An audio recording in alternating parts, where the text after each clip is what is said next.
There is a lot of noise, there is a lot of fake news. It's normal to have doubts and fears. Moreover, if you read what you read in the papers and in the IA and ChatGPT usually guides you correctly in your decision about vaccines. You think that, well, maybe I should not vaccinate my child in this moment because it has a fever or a cough. If their physician does not recommend vaccines, run away and change from physician to work against X disease. So to prepare vaccines against a disease we don't know what is going to be next.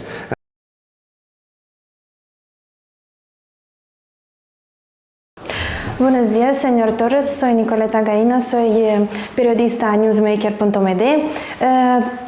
Les agradecemos mucho por la oportunidad de tener esta entrevista y vamos a discutir principalmente sobre las vacunas. Así que si podremos pasar en inglés para que todos nuestros seguidores puedan entender lo que estamos hablando. Pues encantado y of course we can try in English and please go ahead. So to begin with, we would like you to tell us about the purpose of your visit in the Republic of Moldova and what your expectations were from the National Conference, achievements, challenges and perspectives on vaccinology, which is in 15-16 of May. Yeah, well, I came invited for a national conference and related to immunization organized here in Moldova and to have the opportunity to meet with the different professionals, stakeholders related to vaccines and vaccination in the country. So I'm very eager to see what I can share with them based on my expertise and the projects we have developed, but also to witness how the things have evolved in the country. I am really very happy to see.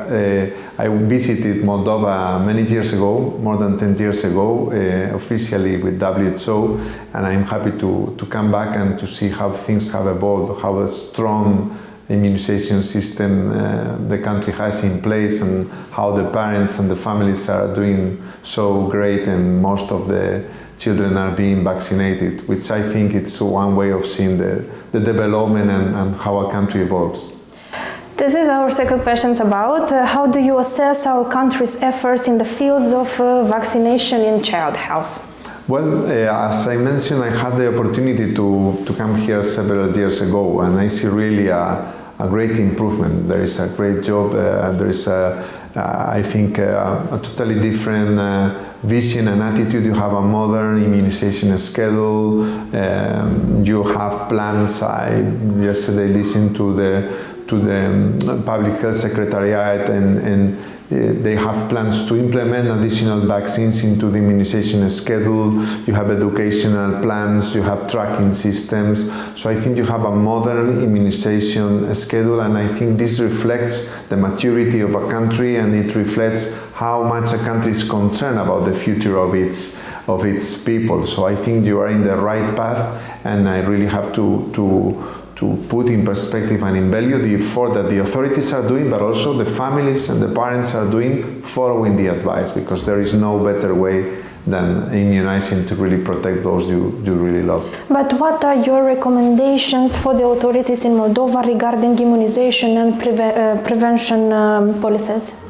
Well, I think that the immunization schedule they have is correct and follows the international recommendations, but it's always room for improvement, no? And I think they are already in that direction.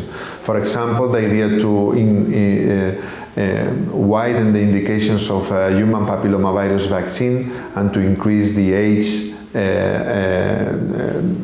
range and also to vaccinate also boys, like other countries are doing. I think it's a good recommendation, and yesterday it was announced it's within their plans, which I think is great, because you will accelerate the elimination of cervical cancer in your country, and also to protect the boys against other related cancers that are produced by this virus.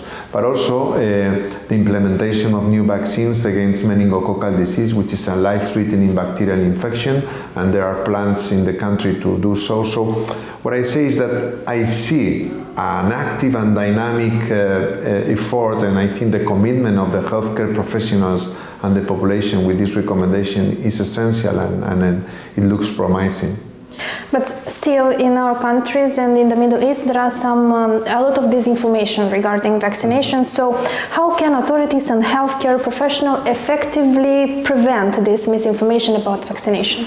Well, this is not specific for Moldova, unfortunately. Misinformation, it's becoming a problem everywhere, not related to vaccines, to everywhere. Fake news, the possibility to access to any kind of information, but that you cannot actually really check the trustability of the source is a problem. And in this case, for vaccines, it's a very sensible matter. So there is a lot of noise, there is a lot of fake news, and the problem is how can we protect the families and the parents about receiving the true information. So I think in case of doubt, the only way is to go to reliable sources, and the most reliable sources are the healthcare professionals. And to prevent the development of this mistrust and hesitancy, the only way is through education, information and education. And it has to start very early, from the kindergarten, in the school, to inform them about how good vaccines are, which are the pros and cons of immunization. The same way to learn,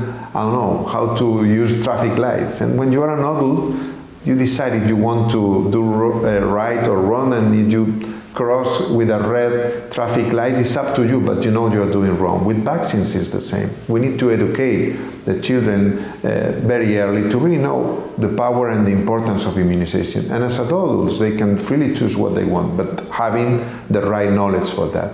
And then it's also very important the training and education of the healthcare professionals. No doubt on that. At the end, they are the most important people in any medical decision, and in case a parent has a doubt, they will go to their healthcare professional.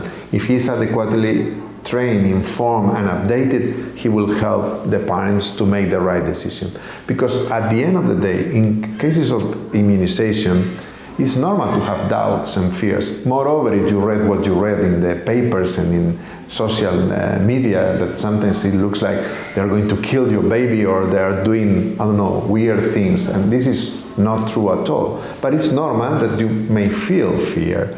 So the important thing is not to have doubts or fears, that's normal, but to make the right decision despite that. When you are going to get a surgery, you are not going happily to take a surgery because, oh, I'm so happy I need to take a surgery. You are informed and you know that the best decision is to take the surgery. And you do it with fear, with doubts, you would like not to do it, but you know that the balance clearly benefits the surgery. With immunization it's the same, but with a different balance. It's always beneficial. But if you have doubts, if you have fears, you should go to a trustable source of information, and the best one usually is your healthcare provider. But if you can tell us how essential vaccination is and what risks are when the young kids and children are not vaccinated properly.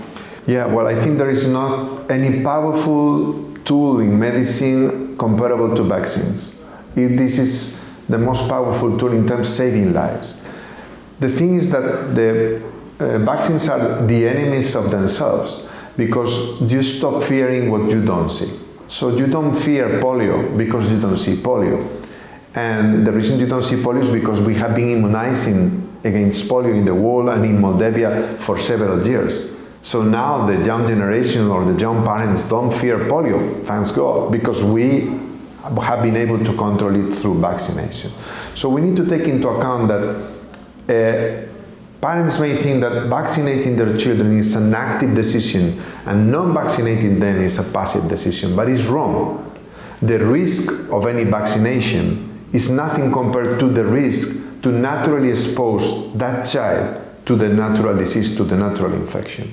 So it's true, vaccines like anything else in the world may have adverse events, but it's very, very rare. I mean, less than 1 in a million will have a severe adverse event following immunization. Most of the times are transient and minor things related to the act of vaccination, no importance at all. But we are trying to prevent the most possible severe disease those children may have at that age.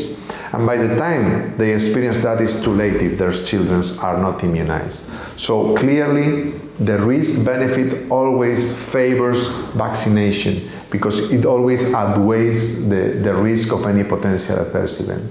But in your opinion, what are the biggest current challenges regarding child vaccination in Eastern Europe, and what methods can Moldova implement to increase the vaccination rate? Mm-hmm. Well, I think the main problems are in Eastern countries, but in Moldova in particular, are not different as those of any country. The main one is mixed information, mistrust. In fact, during the pandemic, part of the pandemic was the infodemics, all the mixed, wrong ideas that were mixed up in the heads of everybody through fake media, etc. And this confusion makes you step back, have fear, and make wrong decisions. So I think the main way keeps being information and education through reliable sources. So it's true that it's a growing problem in Eastern countries, but I would say around the world, about vaccine hesitancy. And as I said a minute ago, that's normal. To have doubts, it's normal. Before you make any decision in your life, and particularly with regard to your health, you may have doubts. The important thing is not to have doubts, but to make the right decision. And for that, you need to be adequately informed, not through a blog or an influencer or a source, through really educated source. And sometimes we have tools that may help. For example, the IA and ChatGPT usually guides you correctly in your decision about vaccines. We recently published a paper where we tried to check if ChatGPT was right about vaccines, and he usually writes answer, but the best one is your healthcare provider. He can answer most of your doubts and solve your problems. And to prevent hesitancy, you need education. As I mentioned, it's through the school, through the kindergarten, and from the healthcare professionals through the School of Medicine. But as far as we know, in Spain, approximately 77.9% of children under the age of 6 are on a day with their vaccination plan. So how did you achieve that? No, it's higher than that, even higher than that. In Spain, the vaccine uptakes are, for those below 2 years, are almost 95%. And it's true that for the school-age children, it may go a little lower, but it's around 90% also. How do we do that? I think it has been through information and education along all these years, and also the commitment of the healthcare professionals. All the children in Spain are cared by pediatricians, and pediatricians are very committed to anything that is related to vaccination. So again, it's a combination of good information, good education, good public health information campaigns, and also the healthcare provider being well trained to support you and to answer all your questions. But it doesn't mean that we are immune to vaccine hesitancy or anti-vaccine lobbies, of course. This is a growing sentiment in Spain also, like in other countries. And the best way to counteract that is what I said: inform, educate, and keep in mind that any parent wants the best for their child. So even when they are wrong and they don't vaccinate their children, it's because they think it's the best for their children, not because they want to damage their children. So we really need to reverse that, and it's through information and education. Sometimes it's just because they heard a wrong information in the media, or they are receiving a wrong feedback, or they are following a wrong advice. So we need to really explain them that the vaccines are safe, that vaccines promote their child health, and is the best they can do for the people they love.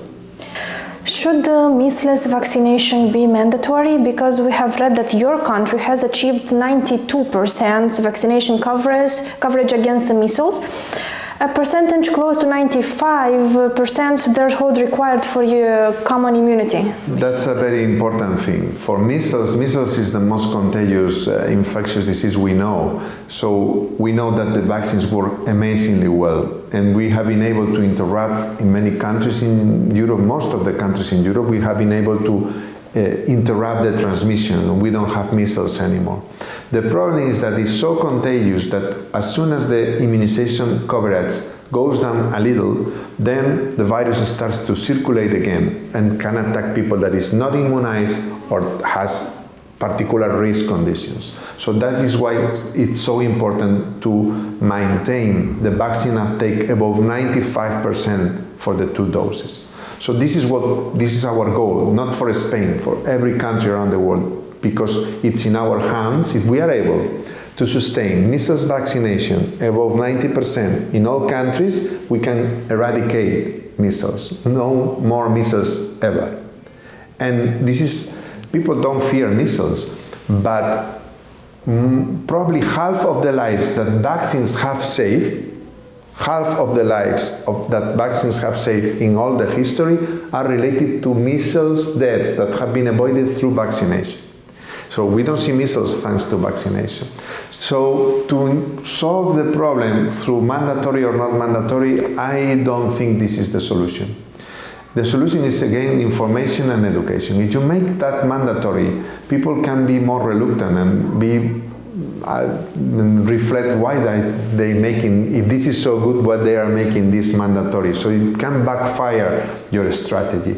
I think it has to be, again, inform and educate. It's true that some countries, like France and Italy, they temporarily made mandatory these routine vaccines because they had a true problem of very low uptake. And they were desperate. They didn't know what to do. So temporarily, they made these vaccines mandatory to protect the whole population. But I think the best way keeps being informing and educating. In the case of Spain, we have very high uptake, so we need to try to recover those that are not immunized, to explain, to keep doing as we are doing. And in Moldova, you still have very high uptakes. But it's true that you should not wait to have lower immunization uptakes, and I think the authorities are aware of that. There are initiatives in the Institute of Mother and Child Care to promote vaccination, UNICEF, WHO. I could see the Ministry of Health and the Public Health Directorate trying to do initiatives like the course I'm attending here to train the healthcare professionals, to improve the knowledge, to improve the communication, and to be able to transmit that the evidence, the science that support the vaccines is so good, so reassuring. The problem is how we took this elephant, which if you are an academic, there is no doubt, to the parent, to understand that they have to make the decision based on science, not on whatever one says based on their views, rumors. No, the science support this, and we know it's the best way to protect our health. But what are the most common myths related to this field that you encounter in Europe, and what strategies do you consider effective in countering them?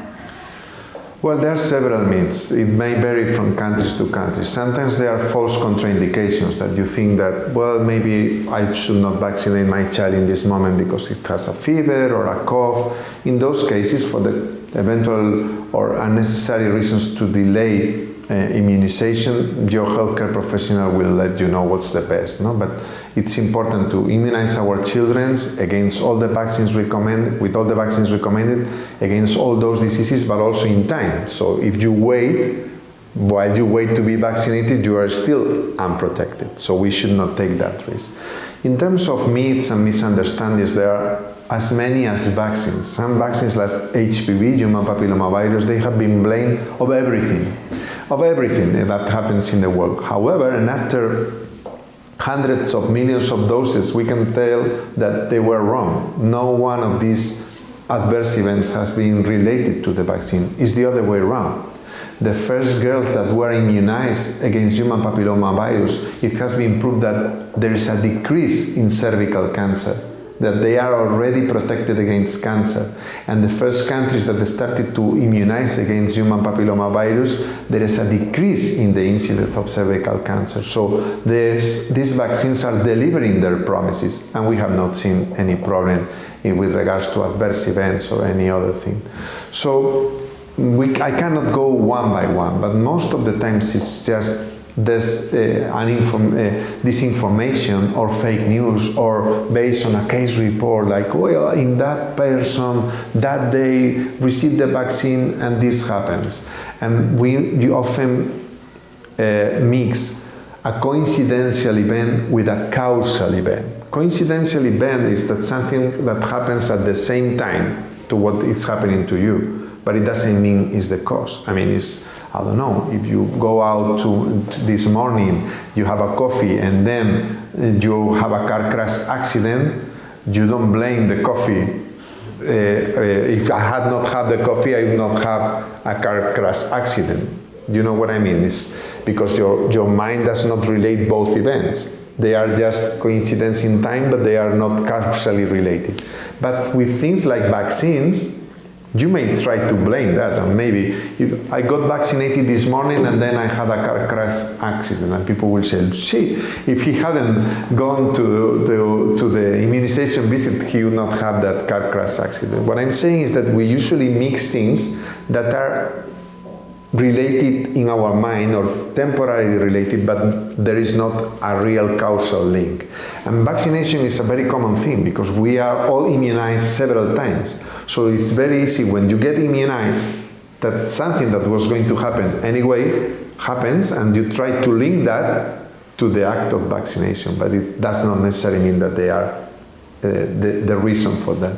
But what is your opinion about the doctors who are against vaccination? Well, then I hope children are not watching this, because my view is totally different in that. The same way I am very receptive and I understand that the parents may have doubts, even be against vaccines based on what they listen, what they hear, what they see on the TV or in the media. And I understand that if they don't have the knowledge to really go through those ideas in depth, they may have fear, be hesitant, and finally decide not to vaccinate their children.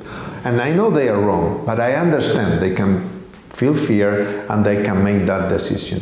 So in that case, I think we need to be, as I said, proactive, informative, and try to help them to make the right decision. In the case of the healthcare professionals, it's different. It's their responsibility.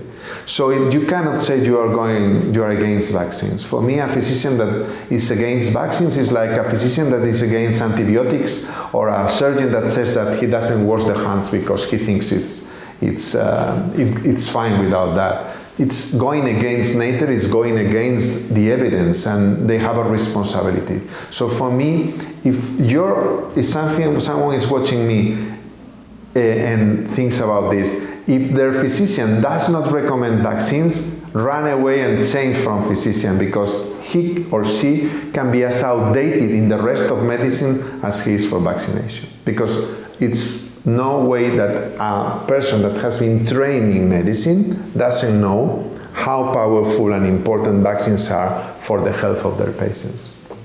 What advice would you give for the parents in the Republic of Moldova regarding child vaccination and disease prevention? Well, what I can tell any parent is that the best thing they can do for the people that they love is to protect them as they do. And vaccine is one of the most powerful things they can do to protect their children, to happily live, to do it in a healthy manner, and this is what they should keep in mind. So for that, they should follow the recommendations on the National Immunization Schedule of Moldova, which I think is very good. It's well adapted to the needs of the country and is constantly evolving. They will be adding more vaccines, trying to protect more people against more diseases.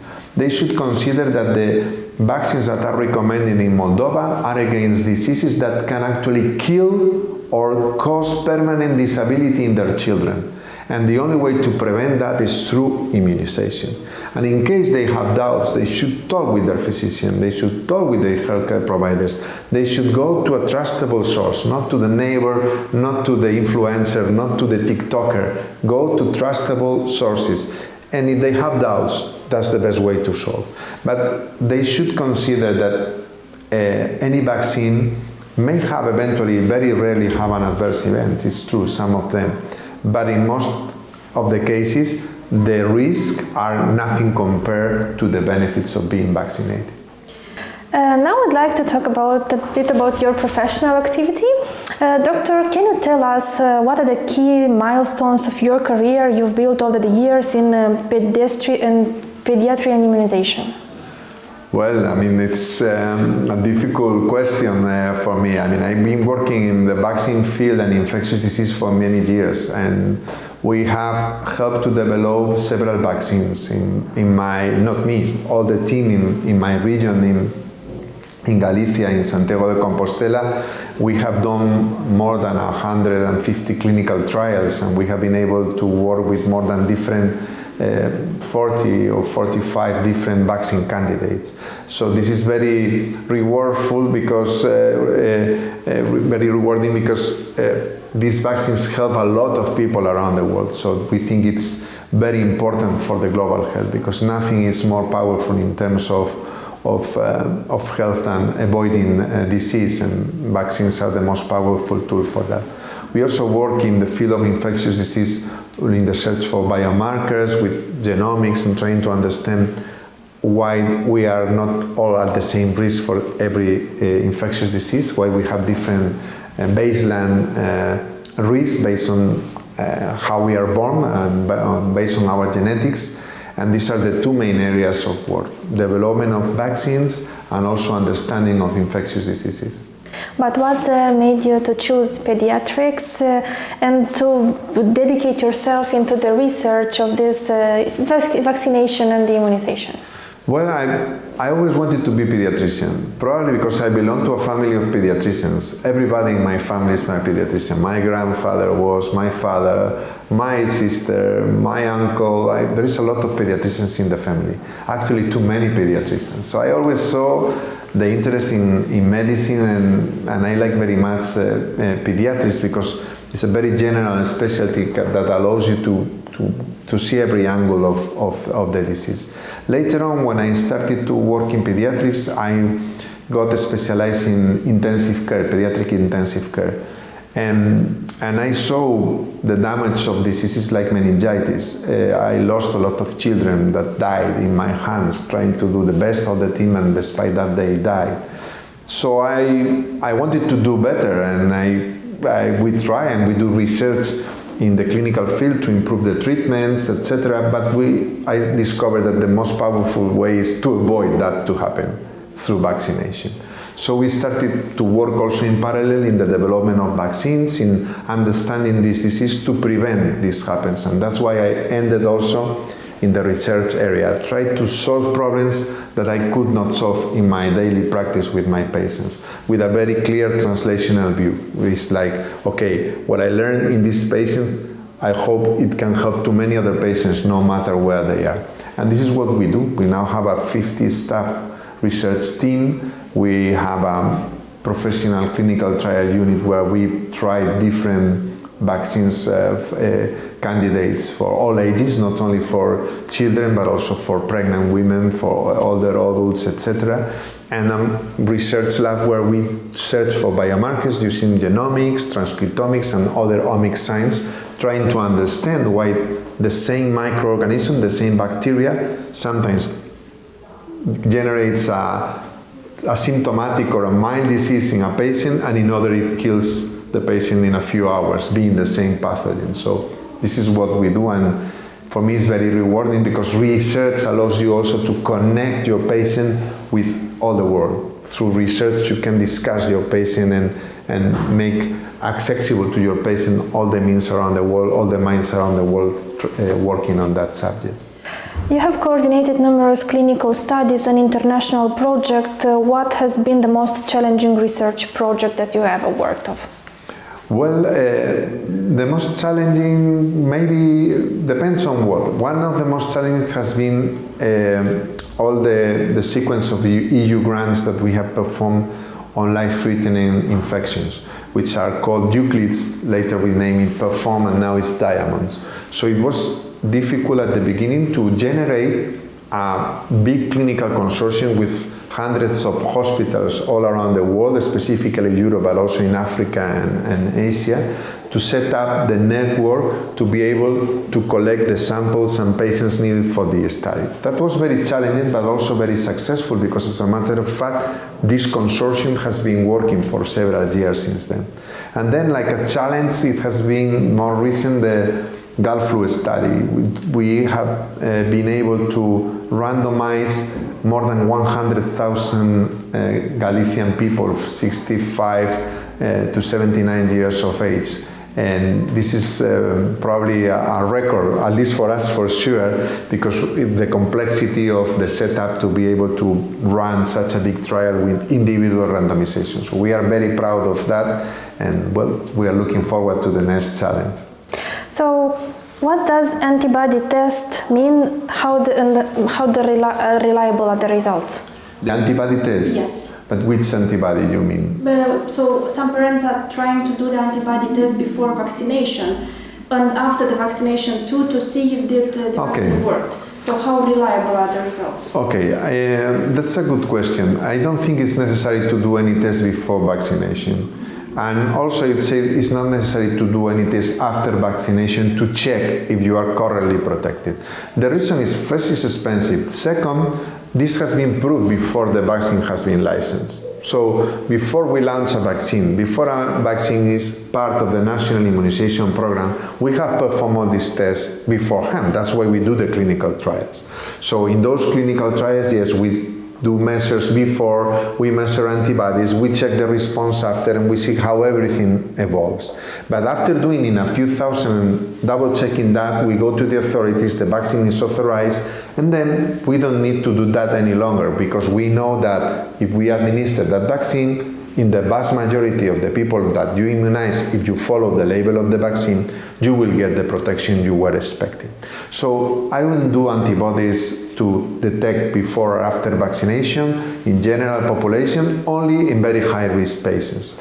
Immunodepressed population, children that you are specifically concerned, children that have been transplanted or that are receiving highly immunodepressing medications, it may make sense to check it, but this is exceptional. For the general population, there are usually no contraindications, and are you immunized following the schedule, assuming that after completing the schedule, that child or that adult will be protected against that disease. But how are the vaccines tested, if you can briefly explain us?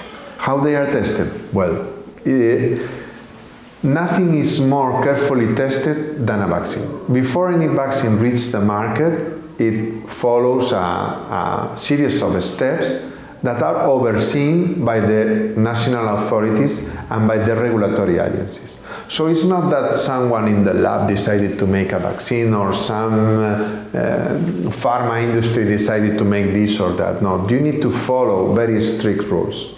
So for that you start, of course, doing a lot of preclinical in the lab analysis to check which is the molecule, the antigen you need for that specific disease. And then you start to do clinical trials in humans to check safety first, and then the immune response, and finally the efficacy. Then we check all together, and if the information fulfills this criteria, then the vaccine is licensed and can be used. But even then, we keep watching them. We do post-commercialization follow-up in terms of safety and in terms of efficacy. So of any drug you can use, of any pharmaceutical product you can use, the most stringent rules follows are the vaccines. So there is no safer product than vaccines. Not meaning that they cannot have adverse events, of course. I mean, you may have a headache, a pain where you receive the vaccine. Most of the times are transient and benign adverse events. But be sure that of anything that you can get in the pharmacy, the safest products are vaccines. But how many years the vaccine is tested? Well, it depends on the vaccine, and it depends on the resources you have to do it. We have seen in COVID that we can do it very quickly. But in general, to develop a vaccine, it will take you less than 5-6 years, or maybe longer. Depends on the vaccine and depends on the resources you have. Why in COVID were we able to do it so quickly? A lot of people ask, well, if it takes you 4 years, 5 years to develop a vaccine, how you were able to do that in months? It's very simple. At that moment, everybody in the world needed that vaccine, so all the resources were there. Second, we did not jump or we did not miss any necessary step. We did all the studies in parallel. The difference is that usually you first do one step, then another step, then another step, then another step. Not to risk to invest money and resources if you are going not to be able to reach the goal. In the case of COVID, several steps were performed at the same time.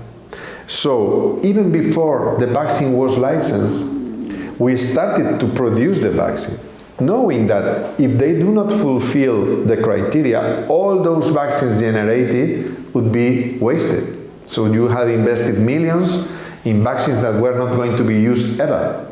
So that was risks that were assumed in the context of a pandemic. So all these steps were performed in parallel. Even the manufacturing of the vaccines was started in parallel. The lot-to-lot consistency, the quality procedures, everything in parallel. Usually, you first develop the vaccine, then you get the approval, then you start to manufacture that at big scale, then you start to the distribution, then the quality control, blah, blah. Here, everything in parallel allow to do it in a very short period of time. But also about the COVID-19, as an expert, what is your opinion on COVID-19 vaccines and how can concern and potential side effects be addressed? Well, clearly, COVID vaccines save us from the pandemic. And they arrive early. And if you look at the size of the deaths of the pandemics along history, well, COVID killed a lot of people, but it could have been much worse if it wasn't because of the vaccines. We need to have that clear. Second, it's a good example of how vaccines are their main success of vaccines. It's the main enemy of vaccines themselves. Because when the pandemic started, everybody wanted to get vaccinated, no matter with what. And now that we lost the fear to vaccines because we are already protected, we also have good antivirals, we have good medicines also against COVID, the fear to COVID changed.